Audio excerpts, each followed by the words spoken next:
Welcome to Naya Daur. I am Junaira Azhar. तकरीबन 16 माह एक कोalition पार्टनर की हैसियत से पीपल्स पार्टी ने बहुत ही होलसम टाइम गुजारा है और अभी कोई 3 हफ्ते ही हुए उनकी गवर्नमेंट गए हुए और चीज़ें चेंज होना शुरू हो गई हैं। इमिग्रेशन हुकाम जो FIA के हैं उनका कहना है कि जो स्टॉप लिस्ट पे नाम हैं लोगों के वो तकरीबन 1000 से ज़्यादा तजावुज़ कर गए हैं और कहा यह जा रहा है एलिजिडली कि मुराद अली शाह और बिलावल भुट्टो जरदारी के काफ़ी करीबी लोगों का नाम भी उस लिस्ट में शामिल है। दूसरी जानिब एक क्रैकडाउन जारी है और ये जो स्टॉप लिस्ट पे लोग हैं कहा यह जा रहा है ये उसी क्रैकडाउन से रिलेटेड लोग हैं, चीनी के ऊपर, डॉलर के ऊपर और दीगर मामलात को लेके जो क्रैकडाउन हो रहा है। तो इसलिए there is nothing political about it but of course everything is political in Pakistan. एक बड़ी धुआंधार सी तकरीर कल सुनने को मिली, एक बयान सुनने को मिला। बिलावल भुट्टो ने इलेक्शन कमीशन के ऊपर ठीक ठाक चढ़ाई की और कहा कि 90 दिन से आगे हम बिल्कुल नहीं जाना चाहेंगे। और मेरे सामने पूरी ट्रैजेक्टरी है जिसमें 19 अगस्त को, उसके बाद 25 अगस्त को, 9 सितंबर को, 29 अगस्त को मुस्तकिल सेंट्रल एग्जीक्यूटिव कमेटी में बैठ के शरी रहमान, ख़ुद बिलावल भुट्टो यही कहते रहे कि हम किसी भी तरह इलेक्शंस का डिले नहीं चाहते। बट आज 180 डिग्री का एक टर्न लिया है आसिफ अली जरदारी ने और अपने ही बेटे को काउंटर करते हुए उन्होंने कहा है कि मुल्क इस वक्त क्योंकि माशी बहरान से गुज़र रहा है तो बेहतर ये है कि पहले मईशत पे फोकस किया जाए। एग्जैक्टली उन्होंने ये कहा है कि हम सबको सियासत के बजाय मईशत की फ़िक्र पहले करनी चाहिए। मुल्क है तो हम सब हैं। इलेक्शन कमीशन आइन के मुताबिक इलेक्शन कराएगा। मरदमशुमारी के बाद इलेक्शन कमीशन नई हल्का बंदियाँ करवाने का पाबंद है। इन अदर वर्ड्स उन्होंने जो कल एक धुआंधार अंदाज़ था आज उसको काफ़ी कूल एंड काम वे में कंसोलिडेट करने की कोशिश की है। ये नौबत क्यों आई है? क्यों एकदम से अपने ही बेटे के अगेंस्ट जाना पड़ा उनको? और बिलावल तो कहते हैं कि मैं घर में आसिफ अली जरदारी का पाबंद हूँ लेकिन सियासत में सेंट्रल एग्जीक्यूटिव कमेटी के डिसीजंस का मैं पाबंद हूँ। ताहिर मलिक साहब है मेरे साथ और साथ ही साथ राना है। मलिक साहब, ये बाप बेटा क्या सियासत कर रहे हैं? और अभी तो मतलब इट्स हार्डली 3 वीक्स, अभी गवर्नमेंट ख़त्म हुई और अभी से डिफरेंसेस। जुनैरा, ये मैच फिक्स है पाकिस्तान में। फिर वो मैं शुरू में आज राने पे टैग करता हूँ, ये नवाज शरीफ की सियासत है, वो विनर है। उसने इस मुल्क को एक सियासत आश्कार कराई है जिस पे इसकी ये फ़ोटो कॉपी ये चली है। वो ये है कि एक भाई होगा वो करेगा रियासत की सियासत और एक भाई होगा वो करेगा वोट की सियासत। इनकलाब, गुर्बत उड़ा दूंगा, 2 दिनों में पाकिस्तान ठीक कर दूंगा, चीन बना दूंगा, फ्रांस बना दूंगा, ये कर दूंगा। Good cop bad. नहीं, इसमें समझने वाली चीज़ है।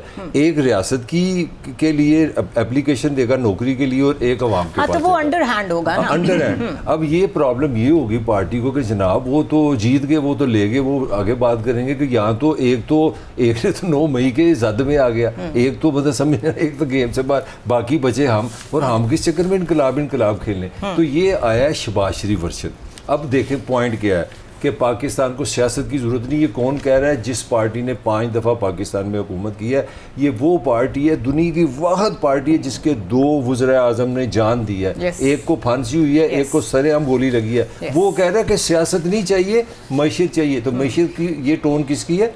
रियासत की। रियासत क्या कह रही है कि हमने जनाब पहले चीज़ें ठीक करनी है, इलेक्शन ज़रूरी नहीं है। तो ये एक किस्म की एक एप्लीकेशन है कि आप नून की बजाय हमें भी कंसिडर करें, हम भी आपके साथ हैं, हम भी आपके हम नवा हैं। और ये मैच फिक्स है, ये पूरी प्लानिंग है। इससे आगे फिर आप आगे सवाल करेंगे तो फिर आगे मैच फिक्स कैसे है? पीपल्स पार्टी को तो मुझे लगता है एकदम से लगा है कि उनके साथ गेम कर गई है नून लीग, उनके हाथ से सब कुछ निकल गया है। ना तो सेंट्रल पंजाब मिला, ना साउथ पंजाब मिला, ना बलोचिस्तान मिला बाप पार्टी के ज़रिए से। सारी जो इलेक्टोरल एडजस्टमेंट्स थी वो उनके अगेंस्ट चली गई हैं। अभी पकड़ धकड़ भी शुरू हो गई है। तो ये क्या रिकन्सिलिएशन की सियासत पीपल्स पार्टी अब करने की कोशिश कर रही है जरदारी साहब के ज़रिए से? वो शेख चिल्ली सो रहे थे तो ख्वाब में उन्होंने देखा कि वो एक बकरा बेच रहे हैं। तो जो ख़रीदने वाला वो कह रहा है 10,000 दूंगा, शेख चिल्ली कह रहे हैं नहीं मैं 12,000 से कम नहीं लूँगा। अचानक शुरू उनकी आँख खुल गई तो उन्होंने देखा ना बकरा, ना बंदा, ना पैसे। तो उन्होंने आंखें बंद करके कहा कि चल फिर 10,000 ही दे दे।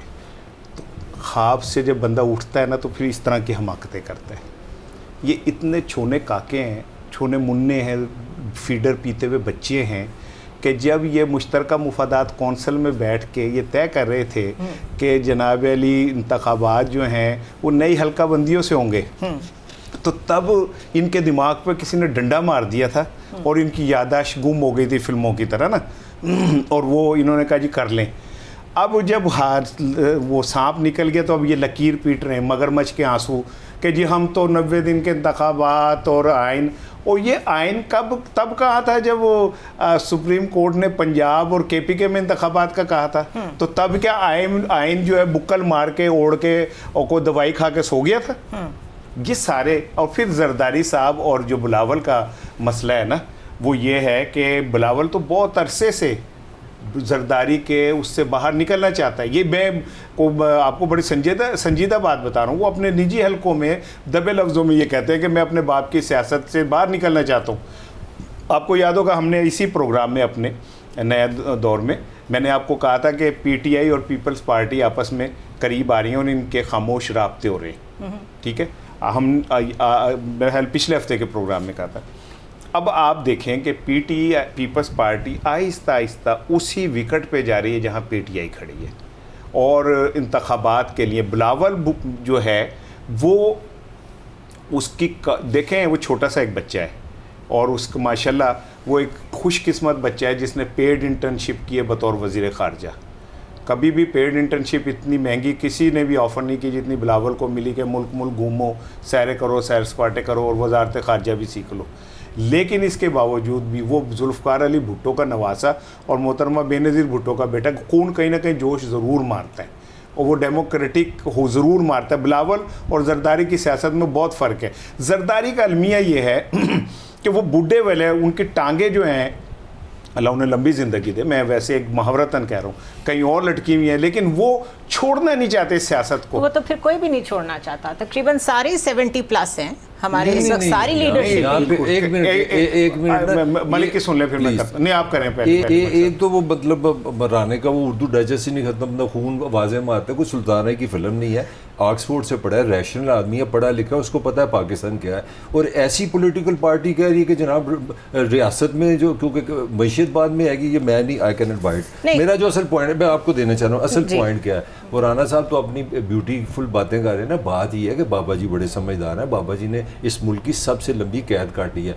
बाबा जी को अयान अली भी याद है, मनी लॉन्ड्रिंग भी याद है। बाबा जी को ये भी पता है कि सबसे ज़्यादा मनी जो शुगर इंडस्ट्री की मिलें हैं मेरे पास है, और जो आगे केस है 200 अरब रुपए की स्मगलिंग की है। और ये जो क्रैकडाउन हो रहा है, मैं और जो नाम जो आप हम अगर हम जैसे लोग जो आम से लोग हैं, हमें पता है कि इस मुल्क में क्या हो रहा है। इस वक्त जो 24 घंटे में 27 घंटे आपकी एजेंसियों के दफ्तर खुले हैं, वहाँ पे सारे केसेस बन रहे हैं, तो उनको सब पता होने क्या जा रहा है। तो वो नहीं चाह रहे कि आने वाले दिनों में मेरा पुराना तो आप क्या कह रहे हैं कि ये एप्लीकेशन है जनाब, सानू कोई रहम करो साडे ते, समझिया करो। इन अदर वर्ड्स, खून पता नहीं कहाँ से ले जो कल तक खून जोश मार रहा था, डेमोक्रेटिक खून बिलावल भुट्टो का कि जी ऐसे होना चाहिए, वैसे होना चाहिए, उसको बिल्कुल डिफरेंट एंगल पे ले गए हैं जरदारी साहब। और उन्होंने भी कहा हाँ जी बिल्कुल, जैसे पहले एक नारा था सियासत नहीं रियासत बचाओ, अब है मईशत बचाओ।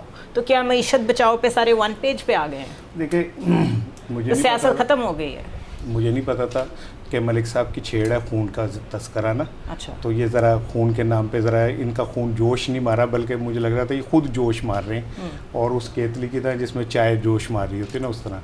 मैंने तो एक बात की थी, एक लेगेसी लेके चल रहा है वो बिलावल, मैंने तो उस हवाले से बात क्या की लेगेसी? रोमांटिसाइज कर रहे हैं भाई, और क्या है? कुछ भी नहीं, सिर्फ ये काफ़ी है कि वो बेनज़ीर भुट्टो नहीं यार, पाकिस्तान की बात हो रही है, उनके नाम के साथ लगता है, ये काफ़ी है। मैं जो बात कह रहा हूँ, मौरूसियत और लेगेसी में थोड़ा सा फ़र्क है।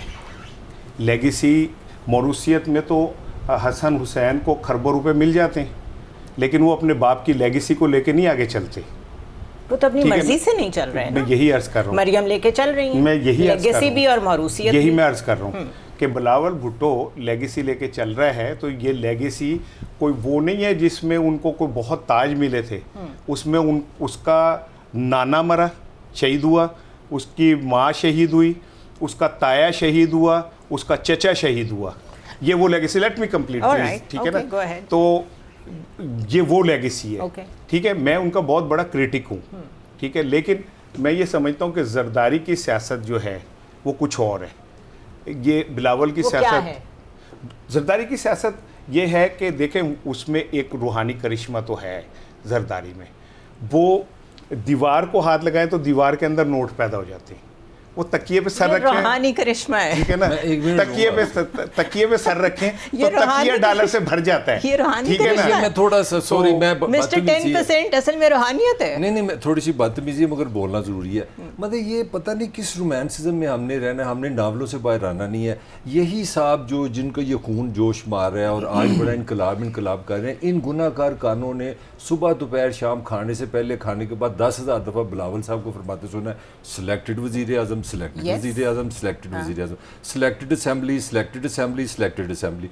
फिर एंड में जाके इस बंदे ने कहा, ये मैंने अपने कानों से सुना, मैं आपको किसी से तंग नहीं करा, कि जनाब हमारा इस सिलेक्टेड असेंबली से कोई ताल्लुक नहीं, हम अदम इतमाद लाएंगे और मैं आपको गारंटी देता हूँ हम सिर्फ इस्लाहत करेंगे, इलेक्शन करा के चले जाएंगे। और इंटरनेशनली मैं आपकी बात को सेकंड कर रही Thank you very हूँ, much. इंटरनेशनली वो ये कहते रहे हैं, जब भी उनसे सवाल हुआ है कि ये गवर्नमेंट कैसे चेंज हुई थी पाकिस्तान में, उन्होंने कहा it was a democratic process. अच्छा, ये खून भूल गया, मतलब ये फिल्मी मेरा ना enough is enough. Pakistan Sindh house भूल गया। नहीं मेरा जो सवाल है, सब कुछ पाकिस्तान भूल को इस जाते हैं। इमोशनलिज्म से निकलना पड़ेगा। ये एक पूरा एक रोल उसने लिया है, बाप बेटे ने, मैंने कहा मैच फिक्स है, उसने रोल लिया नाने वाला कि जनाब इनकलाब, गरीब आदमी, महंगाई। आज मैं फिक्रे सुन रहा था कि रिकॉर्ड महंगाई हो गई है, लॉ एंड ऑर्डर खत्म हो गया है, बिजली महंगी हो गई है, बेरोजगारी हो गई है। मतलब ये मैं कहूँ तो बात समझ भी आती है, आप कहें तो समझ भी आती है। इसीलिए राने पे अपना गुस्सा, गरीब आदमी का यही काम होता है, यारा दोस्त से गुस्सा करना। अब मैंने सारा टैग राने पे कर दिया। वो कहाँ पे खून, जब 14 मई को पाकिस्तान के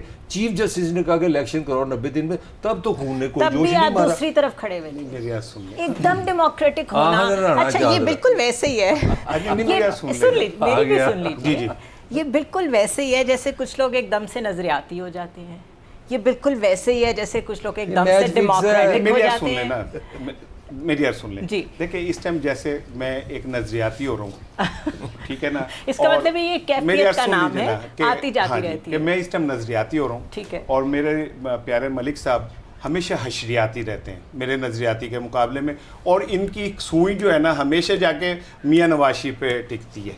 हम अगर बात करें ना कि जी इस मुल्क में सैलाब आ गया, तो इनकी इंतहा आखिर में होगी कि सैलाब तो आ गया, लेकिन मियाँ साहब होंगे तो एक कोडी की सारा सैलाब पी जाते, ठीक है, कोई बात होगी तो इनकी सुई वहीं अड़ेगी। अगर आज मैंने नन्हे बिलावल की, मेरे भांजे की मैंने थोड़ी सी तारीफ कर दी, तो इसमें क्या बुराई है? भांजा ना बनाए, पहले एक मामू गवा चुके हैं वो अपने, कोई बात नहीं है। तो मेरे यार मैं मामू, हाँ 2 मामू गवाए थे, मैंने ताया चचा गलत कह दिया, अल्लाह और इनके ताया चचा अगर हैं तो उन्हें महफूज रखे। मैं तो मामू इसलिए कहता हूँ कि ये मलक जितना मर्जी कौड़ा हो जाए, लेकिन मुझे पता है मोहतरमा बेनज़ीर के लिए हमारे जज्बात बड़े अच्छे हैं, ठीक है, उनकी कुर्बानी के लिए हमारे जज्बात बहुत अच्छे हैं, ठीक है। इस हवाले से हम उन्हें अपना, जैसे मलक का रहबर हर वक्त नवाज शरीफ है ना, आप कहें ना कि देखे चांद कितना खूबसूरत है, तो कहेगा नहीं नहीं, आपने कभी ऊपर से छत से मियां नवाज शरीफ को नहीं देखा, वो ज्यादा नीचे चमकते हुए नजर आ रहे होते। तो ये इनका एक प्रॉब्लम है। अगर मैंने आज बुलावा के आज नजरियाती हो गए ना, नहीं इसलिए मुझे शौक लगा। मेरी अर्ज ये कि आप क्या समझते हैं मैं गैर नजरियाती आदमी हूँ? मैंने ऐसा तो नहीं कहा, मैंने कहा आप आज ज्यादा पानी लीजिए आप। उस दौरान मैं मलिक साहब की तरफ वापस जाती हूँ। अच्छा मलिक साहब, ये क्या हम सारे एक नैरेटिव के आगे सरेंडर कर रहे हैं कि इलेक्शन से ज़्यादा मईशत ज़रूरी है, और जो इस वक्त डिसीजन मेकिंग हो रही है कि बस इकॉनमी ठीक होनी चाहिए, बाकी सब होता रहेगा। निगरान गवर्नमेंट का भी टोटल फोकस आप देखें वो प्राइवेटाइजेशन की तरफ जा रहे हैं, PIA की बात कर रहे हैं, वो उन्होंने जो एक्निक के साथ किया, ये सारी डायरेक्शंस, और साथ साथ वज़ीर आज़म का ये कहते रहना कि इलेक्शन कमीशन का काम है, वो जब कहेंगे हम इलेक्शन करा देंगे, यानी अपने आप को डिस्टेंस करते हैं वो फ्रॉम इलेक्शन कमीशन। तो क्या ये एक अनसेड वे में हम सब सिर्फ इकोनॉमी पे फोकस कर रहे हैं और इलेक्शन साइड पे? इकोनॉमी फोकस नहीं है, ये मैंने कल भी आपको तरीके से बात बताई है कि पाकिस्तान के जो पॉलिटिकल लीडरशिप है वो गिव अप कर गई है, उनके कॉन्फिडेंस नहीं है, दैट कांट लीड पाकिस्तान। ये नौकरियां ढूंढ रहे हैं। मुझे बताएं यार, जिस पार्टी ने जुल्फ़िकार अली भुट्टो जिसका बानी हो, बच्चे को पता है 2.5 साल वो काल कोठरी में रहा है। दुनिया की तारीख में ये लिखा गया है, स्वाय इसराइल और इंडिया 2 स्टेट थी, इसके अलावा दुनिया की हर रियासत ने कहा ज़ियाउल्लाह को इसको माफ़ कर दो। उस बंदे का बाहर जाने को मसला था, मैं मतलब मैं को मक्खी हूँ, मेरा तो क्या औकात है।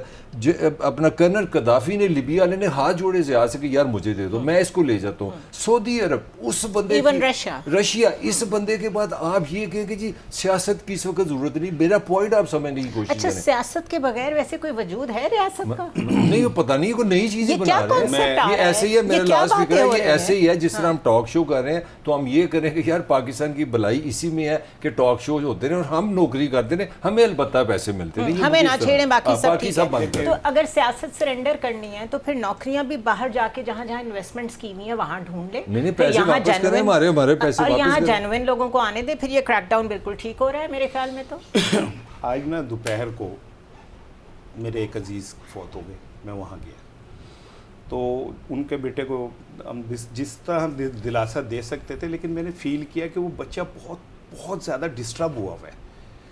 मैंने खैर उसे कुरेदा बड़ी देर के बाद, अब सुनिएगा और मलिक साहब ज़रा आप भी हिम्मत करके ये बात सुने जो मैं आपको कहने लगा हूँ।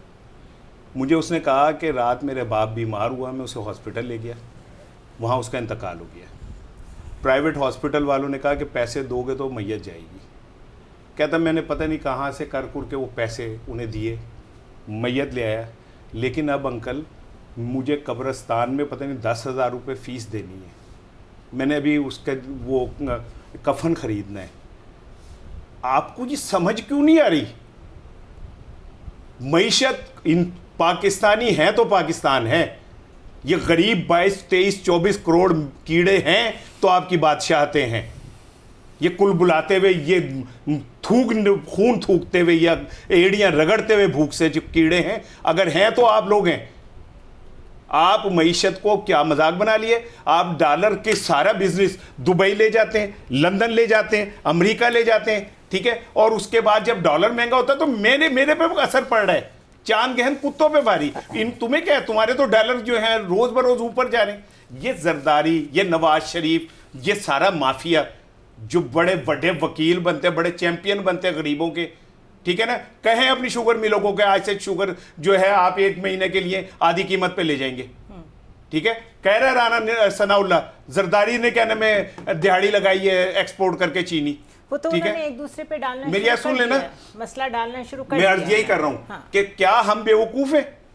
ये करण अर्जुन की जोड़ी एक दूसरे के साथ झूले लेते हुए, ये दोस्ती हम नहीं छोड़ेंगे, और थोड़ी देर बाद तू मेरी दुश्मन, दुश्मन में तेरा, तू नागन में सपेरा, ठीक है ना। फिर आप ये शुरू कर देते हैं। और फिर मलक जैसे लोग जो हैं वो कहते हैं मियाँ नवाज शरीफ साहब उतार हैं, ठीक है, वो इस मुल्क के मसाइल हल करेंगे, वो चौथी दफा आएंगे तो वो कहेंगे शू और नोट बरसने लग जाएंगे। और क्या क्या बेवकूफ़ बना रहे हो कौम को यार।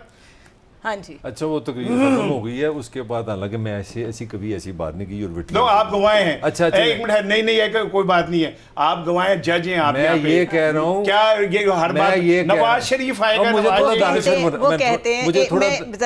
दानिशर बनने दो। मैं जनाब इतनी वीक जुडिशरी में मुझे तो वर्डिक्ट देने देना, नहीं बोलने देंगे, ये जजों को नहीं बोलने देते। जब इन्होंने कहा है जो जज बोलेगा, ये उसको गालियां देंगे, उसके खिलाफ कू करवाएंगे, उसके खिलाफ बैनर लगवाएंगे, उसके खिलाफ पोस्टर उठाएंगे, उसके खिलाफ जलसों में बोलेंगे और फिर कहेंगे पाकिस्तान की जुडिशरी बहुत बुरी है। और अंदर खाते 13 साल का मुलजिम शू करके बरतानिया चला जाएगा, है फला बंदा बरी हो जाएगा, वो खातून जो 10 मिनट में उनका मसला हल हो जाएगा, जजों को नहीं बोलने देंगे। अच्छा थोड़ी काम की बात कर ले। मैं आपसे एक सवाल कर दूं, मुझे ये नहीं समझ आ रही कि ये मुल्क क्या मतलब कोई दिमागी कोलैप्स कर गया कि सारे पॉलिटिशियन बात कर रहे हैं। मुझे आप बताएं, आप बात कर रहे हैं गैस चोरी की, आप बात कर रहे हैं बिजली चोरी की, आप बात कर रहे हैं डॉलर की ब्लैक की, आप बात कर रहे हैं टैक्स चोरी की, आपकी सारा कोलैप्स रियासत का है। आप 18,000 अरब से लाखों आपने मुलाजमी रखे हैं, तो ना वो स्मगलिंग रोक सकते हैं, ना वो डॉलर पकड़ सकते हैं। मेरे आर्मी चीफ को आके सारा कुछ करना पड़ रहा है। ये मुझे बताओ, ये मशीयता की सियासत है। What is the failure? ये बेसिक चीज है जो आप कह रहे हैं। यू प्लीज टेल मी कि it is the failure of the state, it is the failure of सियासत और मशीयत। ये तो मशीयत का इशू नहीं है। प्लीज आप रहनुमाई करो। इसमें मैं तो ये समझती हूँ कि हमारा तो डिलीवरी बेस्ड सिस्टम है ही नहीं, तो ये किसने सही गवर्नेंस तो है ही नहीं। कभी फोकस लोगों के ऊपर तो रहा उन्होंने सही नहीं। करना है, जो 4-4 बारियां लेके 5वीं के लिए आ रहे हैं, प्लीज उन्होंने सही करना है। पढ़ी लिखी गल हो रही है, is it a political issue और इकोनॉमिक इशू?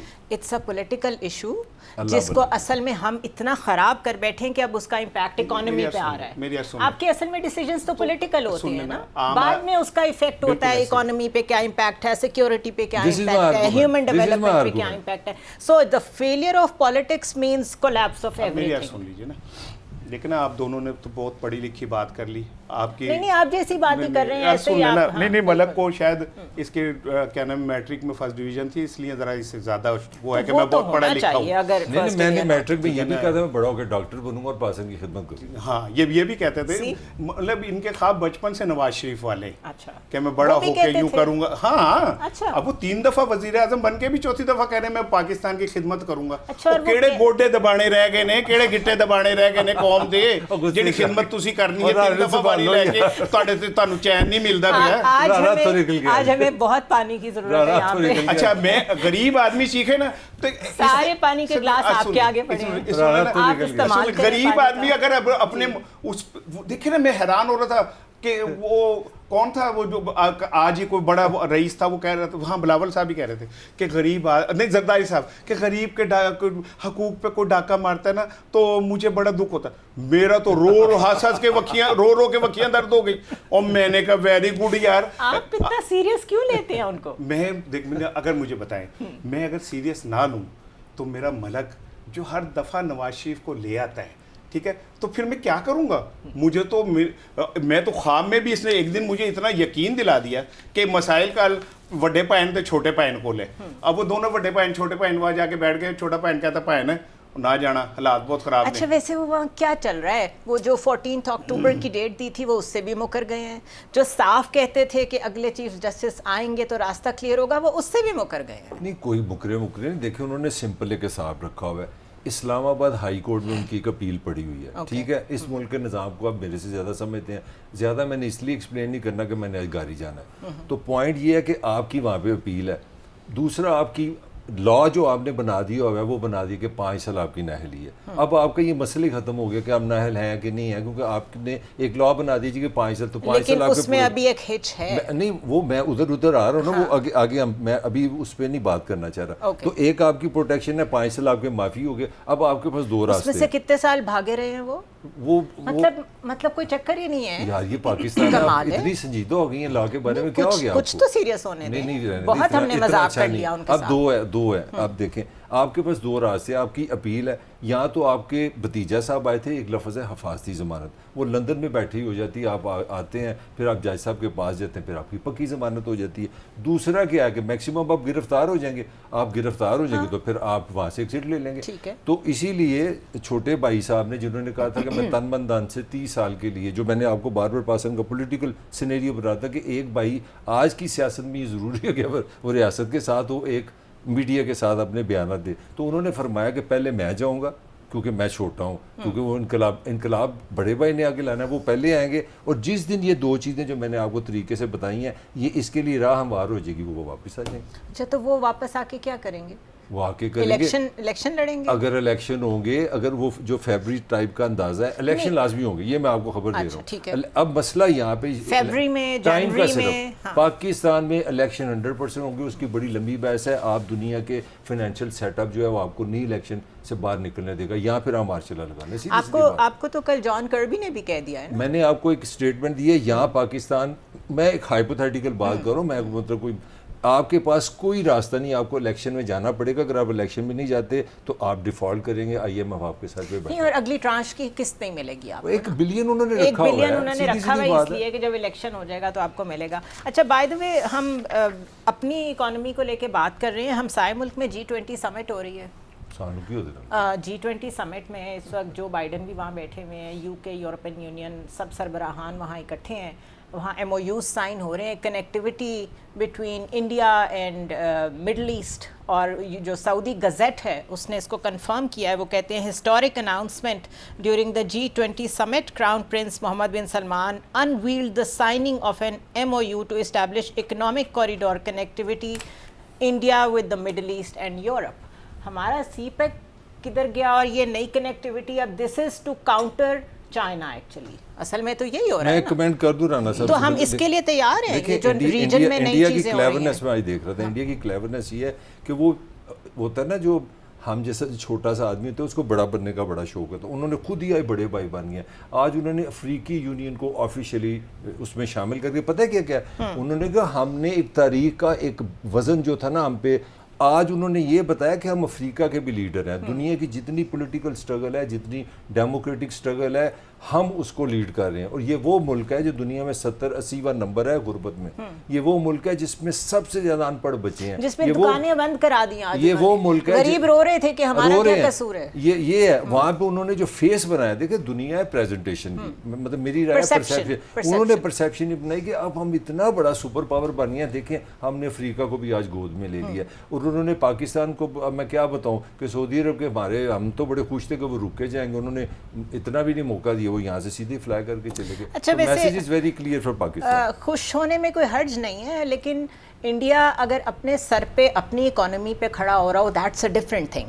लेकिन अगर इंडिया को यूएस इसलिए खड़ा कर रहा है इस रीजन में कि चाइना को काउंटर करना है, और उसके बीआरआई को काउंटर करने के लिए ये कनेक्टिविटी डेवलप कर दी है between Europe and India and UAE, तो इस पे भी डिबेट तो बनती है कि इसमें इंडिया ने क्या असल में हासिल किया, क्योंकि गुर्बत वहीं की वहीं, प्रॉब्लम्स वहीं की वहीं। बट हैविंग सेड दैट, हमसे बहुत बेहतर अपने जियोपॉलिटिकल लोकेशन को और अपनी स्ट्रेटेजिक लोकेशन को यूज़ कर रहे हैं, इंगेज कर रहे हैं दुनिया को। इस वक्त सारी वेस्टर्न वर्ल्ड वहाँ बैठी हुई है, और साइड लाइन्स पे जो मीटिंग्स होती हैं, those are the most important.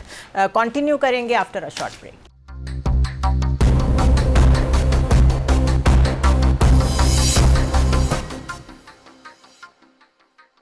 And welcome back once again. G20 summit की बात हो रही थी जो कि इंडिया में हो रही है, और राना साहब आपका कोई कमेंट रहता है? नहीं, मैं को पहले तो वो, मैं ब्रेक से पहले आप दोनों पढ़ी लिखी बातें कर रहे थे, तो मैं उसे सीख रहा था, उससे काफ़ी सीखा। तो मुझे फिर वो हमारे गली के कोने पे सब्ज़ी वाले वो याद आ गए, वो भी इतनी पढ़ी लिखी बातें कर रहे होते थे। तो तालीम मेरा ख्याल है किसी का भी को भी मिल सकती है। लेकिन मेरा सवाल ये है कि 16 माह की हुकूमत तो और जरदारी और ये सारे तो ये कहते थे कि कासिम के अब्बू ने तमाम ममालिक से हालात ख़राब कर लिए पाकिस्तान के, और पाकिस्तान को सियासी तौर पर तनहा कर दिया था। तो मेरा सवाल ये कि अब तो वो तन्हाई ख़त्म होनी चाहिए थी ना।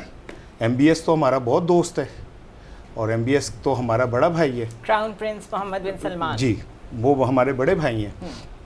तो फिर क्या वजह है कि वो जाके उस तख्ती की नकाब कुशाई करेंगे और वो हमारे जज्बात का ख्याल नहीं रखेंगे? तो मैं समझता हूँ कि कहीं कासिम के अब्बू से ही नहीं गलती हुई, कहीं हमसे भी बहुत सारी गलतियाँ हो रही हैं। और जुर्म ज़ईफ़ी की सज़ा मर्ग मुफाजात होती है। जो भीख मांगने वाले होते हैं, जिनकी इकॉनमी 1.5 अरब डॉलर के गिर्द घूम रही होती है, और जिनकी इकानमी 600 अरब प्लस के ऊपर घूम रही होती है, तो दुनिया दोनों में फ़र्क करती है। Definitely. और मैं फिर वही बात जो आपको मैं बार बार कहता हूँ कि इसके ज़िम्मेदार जो लोग हैं, कोई भी है, वो अगर कासिम के वालिद हैं, वो कोई भी है, जो भी है, मैं समझता हूँ ये एक दिन में तो नहीं हुआ ना, सब कुछ यहाँ तक पहुँचने में एक हिस्ट्री है पूरी। जी, मैं वही कह रहा हूँ कि अगर आज पाकिस्तान 1.5 अरब डॉलर के लिए और 15 अरब रुपए के लिए हम IMF से इजाज़त मांग रहे हैं, एटमी मुल्क रिलीफ देने के लिए, हाँ, कि लोगों को देने 15 अरब रुपए, 71 अरब रुपए के हमने लैपटॉप बांट दिए। तो इससे हमें अंदाज़ा होना चाहिए कि हमारी डायमेंशन और हमारे जो वो है ना रास्ता, वो किस समत जा रहा है और किन्होंने ख़राब किया। और आज अगर वही आके हमारे सर के ऊपर ताज बन के बैठेंगे, तो मैं समझता हूँ कि 1.5 अरब से हम पौने अरब पे आ जाएंगे मांगने पे। हाँ, लेकिन वो उनका कहना है ना कि नवाज शरीफ आएंगे और सब ठीक कर देंगे। तो बहरहाल थोड़ा सा चीफ जस्टिस पे बात कर लेते हैं थोड़ी सी। चीफ जस्टिस का by 11th of September last week start हो रहा है उनके टेन्योर का, और जुडिशरी भी हमारी एक हिस्ट्री रखती है, लेकिन थोड़ा सा इन चीफ जस्टिस के बारे में बात कर लेते हैं। आज की एक खबर बड़ी इंपॉर्टेंट है कि वफाकी वजारत कानून और दीगर फरीकैन ने supreme court review of judgments and orders act का कलअदम करार देने के लिए सुप्रीम कोर्ट के फैसले के खिलाफ नज़र-ए-सानी दरख्वास्त दायर कर दी है। क्वेश्चन ये है कि ये सारा मामला जो review of judgments and order case का था, ये तो सारा PDM गवर्नमेंट का खड़ा किया हुआ मसला था, क्योंकि इसके बेनिफिशरी उनके अपने लोग थे। इसको स्ट्राइक डाउन किसी हद तक चीफ जस्टिस ने किया, लेकिन कंटिन्यूएशन लग रही है, निगरान गवर्नमेंट भी इसको परसू करने जा रही है। वाई?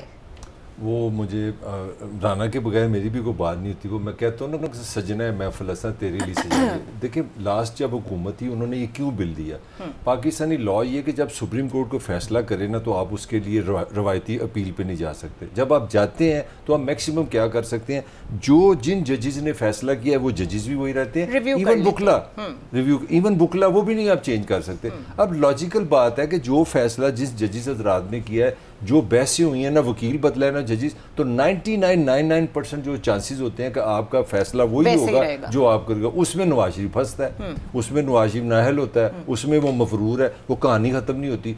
तो ये सारा जो इसका जो इससे मैं राने को एक और मज़ाइल मारूंगा इसके बाद, इसमें जो चीज़ है अगर ये निगरान गई है तो इसका बेनिफिशरी अगर इससे कौन होगा, फिर नवाज शरीफ होगा। क्योंकि जब आप दोबारा जाते हैं उसका क्या फायदा होगा, आप जजेस भी बदल लेते हैं, बेंच 4 का भी हो सकता है, 7 का जस्टिस वैसे ही जाने वाले हैं। आप 7 पे जा सकते हैं, 9 पे जा सकते हैं, फुल बेंच पे जा सकते हैं, वकला बदल सकते हैं। तो इसका मतलब है, जो मैं आपको बार बार कहता हूँ कि ये जो पॉलिटिकल सिनेरियो है, मैंने ये कभी नहीं कहा कि पासन बदलेगा नवाज शरीफ इंशाल्लाह अपना आप जरूर बदलेगा आके।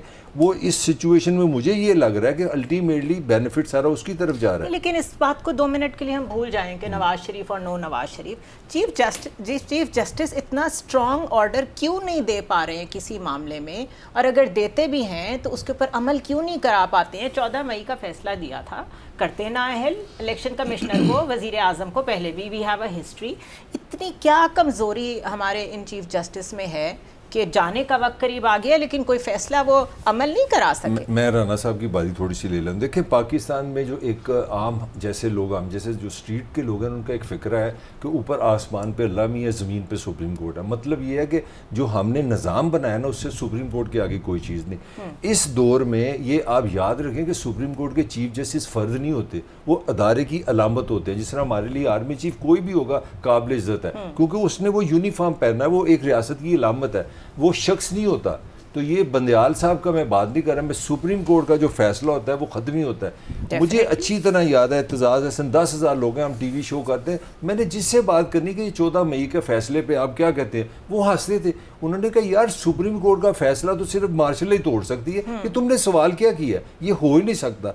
पाकिस्तान की 75 साल ज़िंदगी में, अदालत की ज़िंदगी में नई मायूसी ये हुई है कि जो सुप्रीम कोर्ट भी फैसला करे वो भी नहीं बदला जा सकता। मसलन आपने तौहीन अदालत लगाई, आप लगाते वज़ीर आज़म पे, आप लगाते इलेक्शन कमीशन को बुलाते, आप बुलाते जिसने कहा था पैसे नहीं है, आप बुलाते उस सेक्रेटरी फाइनेंस को पूछते भी पैसे क्यों नहीं है मामा खामा, आप बुलाते उस सारी असम्बली को बुलाते, आप बुलाते उन जजेस को जिन्होंने कहा था हम ऑफिसर नहीं भेज सकते, आप सिक्योरिटी को, रेंजर को पूछते कि भाई मैंने तुम्हें कहा सिक्योरिटी की तरह, आपने किसी से बात की? किसी से नहीं पूछा। अच्छा, उसके बाद आज कितनी देर हो गई है 14 मई को, कोई बात नहीं। अच्छा थोड़ी सी जाते जाते मैं बाकी कुछ केसेस, प्रोग्राम इस मुल्क के जितने भी बड़े केसेस आए किसी का क्लियर कट कोई फैसला नहीं है। ये ईस्ट टर्न्योर में हुआ, ये चीज मैं थोड़ा सा बता ही दूं क्योंकि राने से गुस्सा तो है। अब उनकी बारी ले लें, कोई नहीं, मेरा ख्याल है कि ये हल निकाल देंगे। पढ़ी लिखी बात करता है, कोई ना कोई हल निकाल ही देगा। मुझे ये बताइए कि चीफ जस्टिस ने अगर कल का ही, अभी 2 दिन पुराना ही फैसला है कि उन्होंने ऑडियो केसेस के ऊपर बात की कि ये जो मसला था ये गलत था, इस पे हमें टारगेट किया गया, दिस एंड दैट, इस पे भी जजमेंट दे चुके हैं, दोबारा दे सकते हैं। ऐसा क्या है कि उनकी कोई बात नहीं मानी जा रही, कॉन्टिन्यूएशन है? चले पीडीएम गवर्नमेंट तो उनकी आर्च राइवल थी, निगरान गवर्नमेंट भी कॉन्टिन्यूएशन में जा रही है कि हम इसको चैलेंज करेंगे। What is going on?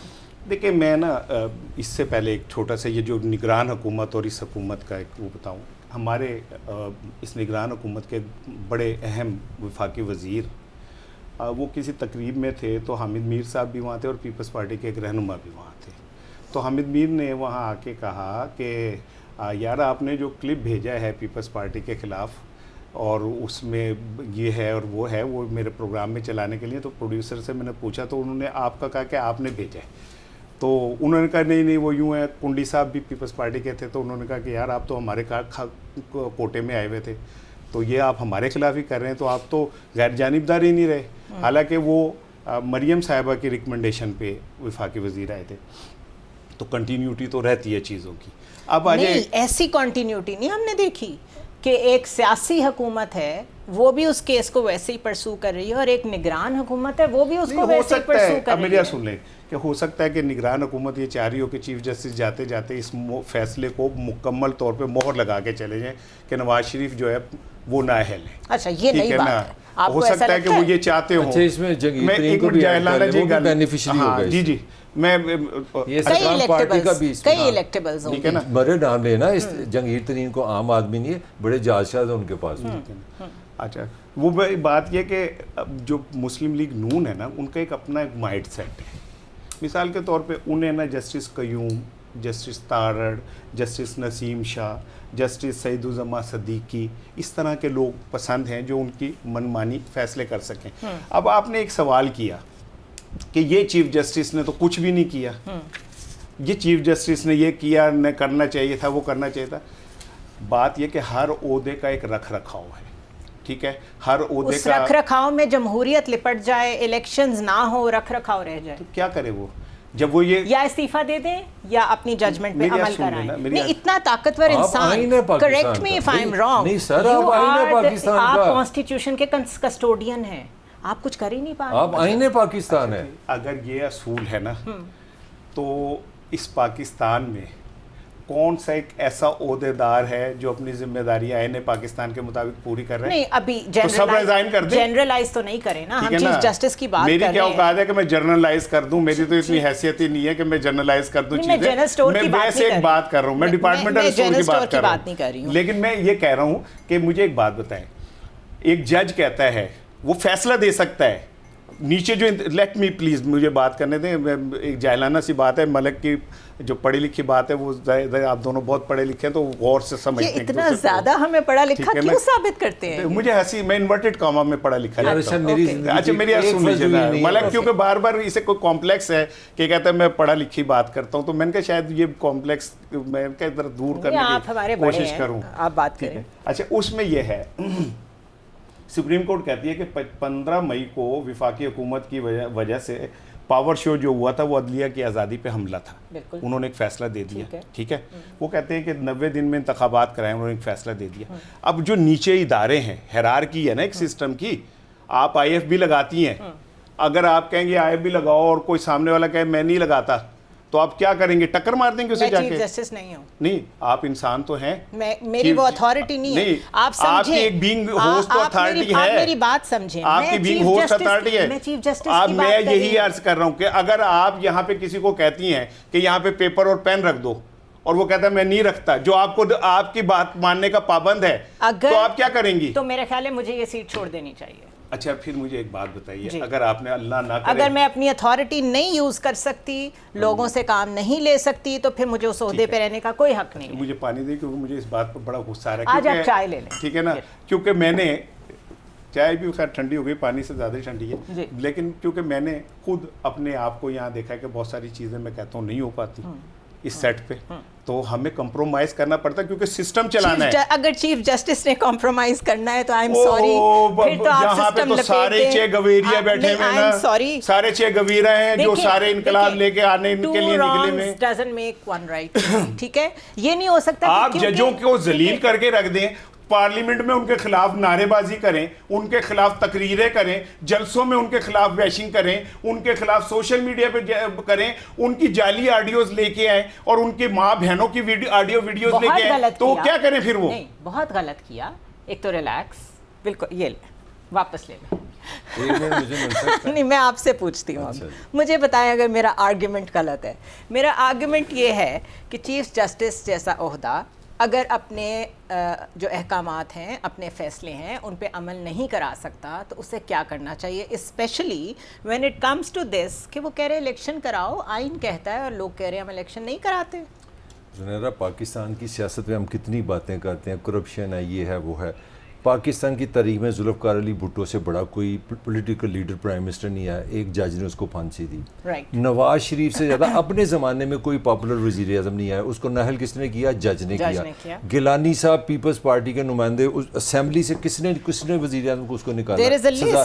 3 मैंने आपको प्राइम मिनिस्टर बता दिए हैं पाकिस्तान के, 3 प्राइम मिनिस्टर की मैं बात कर रहा हूँ, सर्विंग, मैं कोई रिटायर की बात नहीं कर रहा, सब जजेस ने किया। अब आज के कल्चर में आ जाते जो मैं बात कर रहा हूँ, बात किसी फर्द की नहीं हो रही, नाम कर रहे हैं हम, तो बात एक इदारे की कर रहे हैं, किसी भी मुल्क अथॉरिटी की बात नहीं जी। आप कॉन्स्टिट्यूशन ऑफ पाकिस्तान की बात कर रहे हैं, पाकिस्तान कॉन्स्टिट्यूशन का एंड जो है ना सुप्रीम कोर्ट है, कि अदालत का सुप्रीम कोर्ट का एक ही काम है, उसका काम है जहाँ पे कन्फ्यूजन है पाकिस्तान के आइन की तशरीह है, वो जो कह देगा हरफे आखिर है, सीधी बात है। अगर आपने उसको गलत करना है तो आप 2 अक्सरियत लाएं, उसको उड़ा दें।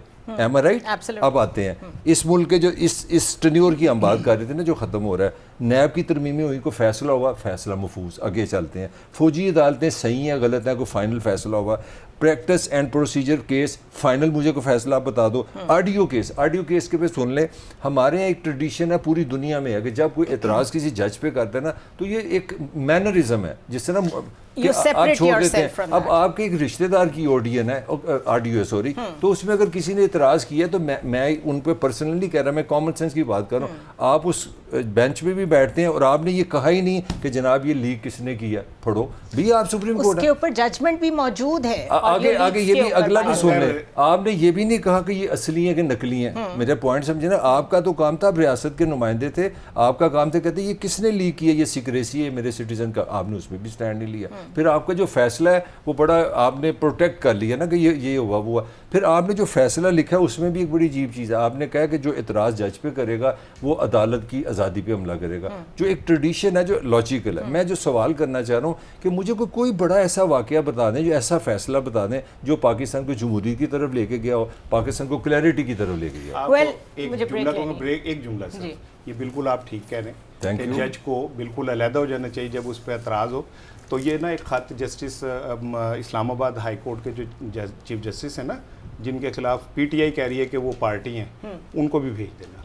ले लीजिए ब्रेक। तो फिर उसकी तारीफ भी कर दी थी। चलें भाई ब्रेक लेने, मैंने तो आपको बताया कि उनको भी भेज देंगे। इसके अफसोस इस चीज़ पे होता है कि पाकिस्तान में there is nothing in black and white. Even वो चीज़ें जो ब्लैक एंड वाइट में होनी चाहिए, कुछ चीज़ों पे there can be no compromise, specially when it comes to constitution and law and order. एक तरफ तो खुद जजेस की ये ज्यूरिसडिक्शन रह गई भी है कि वो इधर हुक्म देते हैं और उनकी अदालत के अहाते से बाहर उनकी कोई रेट ही नहीं है। दूसरी जानिब चीफ जस्टिस का जो ओहदा है, उस ओहदे की बात हो रही है, is suppose to be the custodian of the constitution, उनकी बात भी कोई नहीं मान रहा। तो फिर इस मुल्क में किस सिस्टम ने प्रीवेल करना है? That's the bigger question. Let's take a short break.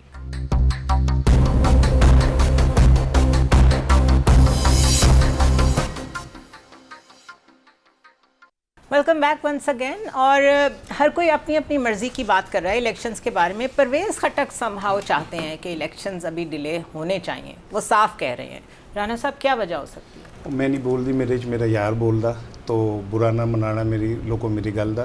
तो मुझे तो हंसी उनकी कल के एक जुमले पे आ रही है। उन्होंने कहा कि ये पाकिस्तान के हुक्मरानों ने मुल्क को बहुत बुरी तरह लूटा। ये वो शख्स कह रहा है जो पीपल्स पार्टी का भी वजीर रहा, पीटीआई का भी वजीर रहा, और पिछले कई दहाइयों से, और खुद मुस्लिम लीग नून ने इनके ऊपर वो बस वाले के ऊपर इतना शोर मचाया था, ठीक है ना, बीआरटी पे। तो ये इस तरह के जो लोग होते हैं, ये जो अपने खटक साहब हैं और इस तरह के, इनकी हैसियत इतनी होती है कि ये चाबी वाले बावे होते हैं, इनमें जितनी चाबी दे दो वो उतना बोल लेते हैं, बस इतना है। क्यों कह रहे हैं वही? भाई देखें ना, मैं तो आपको बता रहा हूँ कि इस मुल्क में जो मुल्क बना था जमहूरियत के नाम पे, और उसका जो आइन कह रहा है अब अवाम की सियासत करें, मुझे लगता है कि हमारी जो पॉलिटिकल कल्चर का भी कोई बहुत बड़ा मसला हो गया है। हमारे यहाँ एक ख़ास कल्चर पैदा हो गया कि आपने रियासत की सियासत करनी है, इससे ज़्यादा क्या हम कह सकते हैं? वाह, बड़ी गाल कह दीजिए फिर। नहीं, अच्छी बात की, पढ़ी लिखी बात, आई लाइक इट। नहीं, इसको इलैबोरेट करें जरा। भाई इलैबोरेट देखें ना, जमहूरियत का 2-2-4 बिल्कुल साफ है। आपने लोगों के पास जाना है, उनको एक प्रोग्राम देना है, अच्छा बुरा नहीं, लोगों ने आपको वोट देना है, आपको पावर दे देनी। जब आप पावर मिलेगी आप उनका प्रोग्राम के मुताबिक काम करेंगे, अगर आपने सही काम किया वो दोबारा आपको वोट दे देंगे। लेकिन अभी कुछ दिन पहले तक परवेज़ खटक की ही मैं बात कर लेती हूँ। वो एक पॉलिटिकल पार्टी का हिस्सा थे, उसमें वो वज़ीर दिफा भी रहे हैं, उससे पहले वो वज़ीर आला भी रहे हैं, सब कुछ एंजॉय किया है। और आज तक जो उन्होंने ऐलान जब तक नहीं किया था कि मैं अलहदगी का ऐलान कर रहा हूँ, उससे पहले तक वो रोज़ कहते थे इलेक्शन कराओ इलेक्शन कराओ। एकदम कह रहे हैं इलेक्शन लेट भी हो जाए। ये गोल्ड मेडल, ये क्या है? ये गोल्ड मेडल बनता है तरीके इंसाफ के सरबराह का, selection of people. Leadership is all about finding the right people. ये बंदा पगल के भी पास रहा है कितने साल, हज़ारा साल, मैं चेयरमैन की बात कर रहा हूँ, और उसके अंदर से इतना बड़ा अनडेमोक्रेटिक, इतना एंटी पीटी बंदा निकला, आप 10 साल से पहचान ही नहीं सके। क्या लीडरशिप है ये? लीडरशिप है बंदा पहचान दे नहीं। मैं करूँ कि वो जो पंजाबी कहते हैं जिन्नू पनो ही ला ले गए, ठीक है ना, तो ये आवे का आवा ही बिगड़ा हुआ है। कौन है जो क्या कहते हैं पॉलिटिकली कहीं किसी के साथ नजरियात के साथ खड़ा हुआ है, ये सारी बातें ही हैं। लेकिन मैं एक जुमला कहूँगा कि 9 मई के जो वाक़यात हुए वो अफसोसनाक वाक़यात थे, और जिन लोगों ने बहुत बाद में उन्हें कंडेम किया वो भी उतने ही जिम्मेदार हैं जब वो उसका हिस्सा थे, और उनको अगर हम छूट दे देते हैं और बाकियों को पकड़ ले तो ये इंसाफ नहीं है। पाकिस्तान की अफवाज हमारे माथे का झूमर है, हमारे फ़ख्र का निशान है, और उसमें किसी को माफ़ी नहीं मिलनी चाहिए। ये नहीं कि अगर कोई कासिम के अब्बू के खिलाफ चला गया तो उसे माफ़ कर दें, जो जिम्मेदार है उसे पकड़ना चाहिए। ये वजीरे दिफा थे, ठीक है, ये वो वजीरे दिफा जो अपना दिफा नहीं कर सकते। वो बहुत अच्छा दिफा कर रहे हैं अपना। मुझे ये बताएं कि जिसने पार्टी में होते हुए ये सारी साजिशें वो कह रहे हैं मैंने होती भी देखी, वो ये करने को कहते थे, वो एंटी एस्टैब्लिशमेंट थे, ये उस वक्त क्यों नहीं बोले? मेरा वही तो आर्गुमेंट है, आप यहाँ से देख लें, ये तो और ऐसे लोग भरे पड़े हैं, मैं यही तो आपसे गुजारिश कर रहा हूँ कि चेयरमैन पीटीआई की जो मुझे मकबूलियत पे इतना भी शक नहीं है, मैं ईमानदारी से समझता हूँ, एज ए ह्यूमन बीइंग बात कर रहा हूँ कि इससे ज़्यादा पॉपुलर बंदा पाकिस्तान में नहीं है, मगर मुझे समझ ही नहीं आई सिलेक्शन ऑफ पीपल, मुझे समझ ही नहीं आई, इसको हम अपनी ज़ुबान में कहते हैं मर्दम शनाजी। यार आप 11-12 साल वो बंदे जो आपकी जेब में रहे, आप खुद ही तो कहते हैं कि ये कोई मर्दम शनासी नहीं होती, पॉलिटिक्स में it's all power. Nawaz Sharif साहब जब गए थे ना, तो उनके इर्द गिर्द जितने भी लोग यही सारे लोग, ख्वाजा आसिफ मुल्क से भाग गए थे, एहसान इकबाल मुल्क से भाग गए थे, उनके इर्द गिर्द भी कोई नहीं रहा था। ये सब फसली बटेरे हैं, ठीक है, ये वो लोग हैं जो मुफादात के गुलाम होते हैं, और ये जहाँ पे इन्हें दाना पानी मिले, ये आप कभी देखें इनके चेहरे, इनके पीछे गाना चल रहा था साडा चिड़िया था चुंबा वे बाबुल असा उड़ जाना, मौका जब भी मिले ये उड़ जाते हैं। ये शर्मनाक मैं समझता हूँ कि बंदे के अंदर कोई थोड़ा सा होना चाहिए किसी जगह खड़े होने की बात ना, ठीक है ना, उसके लिए उसे पे करने की जरूरत पड़े तो करनी चाहिए। ये कौन सा तरीका है? यही वो अफसोसनाक पहलू हैं हमारी सियासत के कि 2-3 साल इन अ मैटर ऑफ 2-3 इयर्स चेहरे भी बदल जाते हैं, बयानात भी बदल जाते हैं, उनको अपनी पिछली हम आर्काइव सुना के थक जाते हैं कि आप ये कहते थे, वो मानते ही नहीं हैं। जो पिछले 16 माह में जिस तरीके से पीपल्स पार्टी ने नून लीग का दिफा किया, जिस तरीके से नून लीग ने पीपल्स पार्टी का दिफा किया, और अभी आजकल के जो बयानात हैं ये अफसोसनाक हैं, विच स्टैंड स्टॉल इसके अंदर ये मामला बड़ा नज़र आता है कि असल में अखलाकियात कहीं भी नहीं है। असल वजूहात क्या हैं इस मुल्क के यहाँ तक पहुँचने की? पंजाब पुलिस कह रही है कि गुज़िश्ता 16 दिन में तकरीबन हमें 242 कॉल्स ऐसी वसूल हुई हैं जिसमें खाना ना होने पे शहरियों ने ख़ुदकुशी की धमकी दी है। They have actually asked for help. उनके फैमिली मेम्बर्स ने फ़ोन किया है कि हमारे फादर या हमारे बड़े भाई या जो भी कमाने वाले हैं वो ख़ुदकुशी के करीब पहुंच चुके हैं। ओकाड़ा पुलिस को 23 ऐसी कॉलें आई हैं, लाहौर में 17, रावलपिंडी में 22, रहीम यार खान में 20, लिया में 18, डेरा गाजी खान में 15 कॉल्स। और हम यहाँ बात कर रहे हैं सियासत की और रियासत की। See you tomorrow.